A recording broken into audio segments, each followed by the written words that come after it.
የብሔር ብሔረሰቦች እና ህዝቦች በታሪካቸው፣ በቋንቋቸው፣ በሃይማኖታቸው፣ በባህላቸውና በማንነታቸው የሚከበርበትና የሚገለጽበት ቀን ነው። 20ኛውን የብሔር ብሔረሰቦችና ህዝቦች ቀን በዓል ዲሞክራሲያዊ መግባባት ለህብረ ብሔራዊ አንድነት መሪ ቃል ስናከብር በከተማችን ባለፉት ዓመታት የታዩ ለውጦችን በማንሳት ነው።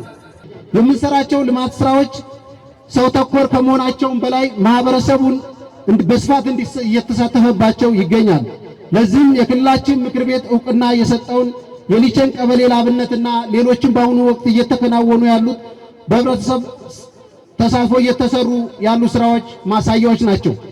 በአጠቃላይ በአሁኑ ወቅት በሀገራችን ሆነ በክልላችን እየተሰሩ ያሉና የታቀዱ ተስፋ ሰጪ ፕሮጀክቶች የህብረ ብሔራዊ አንድነታችን ጠንካራ የሚያደርግ ስርዓት መገንባታችን መሆኑን የሚያረጋግጥ ነው። የ20ኛው ብሔር ብሔረሰቦች ቀን ልዩ የሚያደርገው የኢትዮጵያ ህዝቦች ሲተባበሩበት የነበረው የአብሮነት ቃል ኪዳናቸው ድምር ውጤት የሆነው የህዳሴ ግድብ የተጠናቀቀበትና በሀገር ደረጃ አዳዲስ ሜጋ ፕሮጀክቶች ሀሳብ የተጣለበት ዓመት ነው። እንደዚሁም በክልላችን የ25 ዓመት አሻጋሪ እቅድ ታቅዶ በየደረጃው ካለው አመራር ጋር የጋራ መግባባት በመፍጠር በ2018 የትግበራ የተጀመረበት ዓመት ስለሆነ ይህንን እቅድ እንዲሳካ ህዝቡ የሚኖረው ድርሻ ትልቅ በመሆኑ በዚሁ አጋጣሚ አይተኬ ሚናችሁን በተገቢው እንድትወጡ አደራ ለማለትም እወዳለሁ። አማራ ክልል በተፈጥሯ ህብረ ብሔራዊ ክልል ስትሆን በውስጧም የኦሮሞ ብሔረሰብ፣ የዋግ ኽምራ፣ የአዊ፣ የአርጎባ፣ የቅማንት ብሔረሰቦችና ሁሉም ብሔረሰቦች ተዋልደው ተጋምደው የሚኖሩባት ህብረ ብሔራዊ ክልል ናት። ለኛ ለአማራ ክልል ህብረ ብሔራዊ ስርዓት መገንባት የመኖራችን ተፈጥሯዊ ባህሪያችን በመሆኑ ተፈጥሮን አክብሮ ህብረ ብሔራዊ ስርዓት መገንባት የህልውናም ጉዳይ ነው። ዲሞክራሲያዊ መግባባት ለህብረ ብሔራዊ አንድነት የበዓሉ መከበር የፌዴራላዊ ዲሞክራሲያዊ ስርዓታችን ማዕቀፍና የጋራ ህልውናችን መሰረት በሆነው ህገ መንግስታችን ላይ የሚታዩ የግንዛቤ ክፍተቶችን የሚሞላ ወሳኝ ያስተምሮ መድረክም እየሆነ መጥቷል።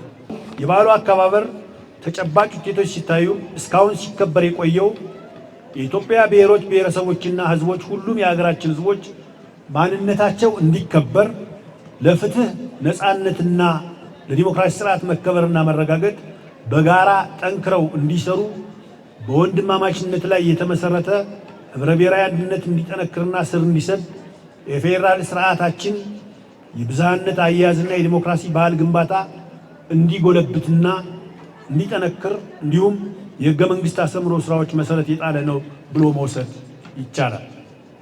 በተለይም ባለፉት 7 ዓመታት ከሀገራዊ ለውጡ በኋላ የተከበሩ ተከታታይ በዓላት ህዝቦች ለረጅም ዘመናት ይዘውት የቆዩትን አብሮነት እንዲያጸኑ፣ ከልዩነት ይልቅ አንድነትን እንዲያጎለብቱ፣ ከመራራቅ ይልቅ መቀራረብን እንዲያጠናክሩ፣ ከጥላቻ ይልቅ ፍቅርን እንዲሰብኩ፣ በጥርጣሬ ከመተያየት ይልቅ መተማመናቸውን እንዲያዳብሩ፣ በህገ መንግስቱና በእውነተኛ የፌዴራል ስርዓት ግንዛቤያቸውን እንዲያዳብሩ የሚያስችሉ ሰፋፊ ስራዎች ተሰርተዋል።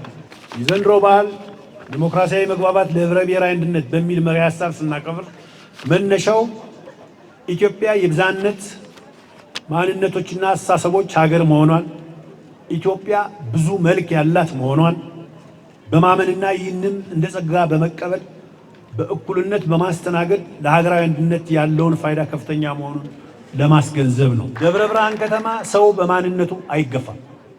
ሸዋ ውስጥ ሰው በማንነቱ በመጣበት አካባቢ በብሔሩ የሚገፋበት አካባቢ አይደለም።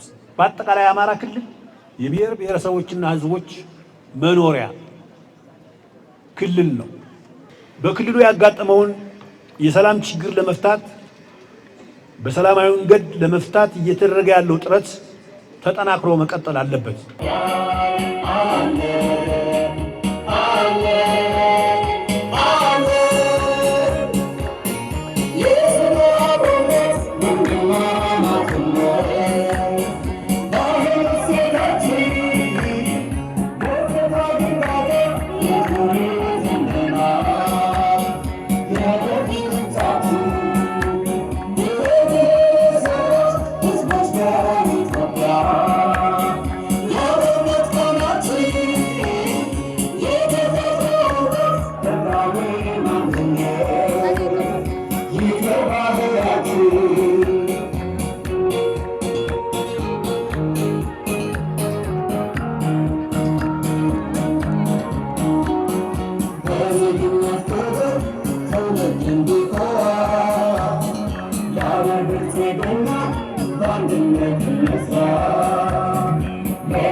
Bye.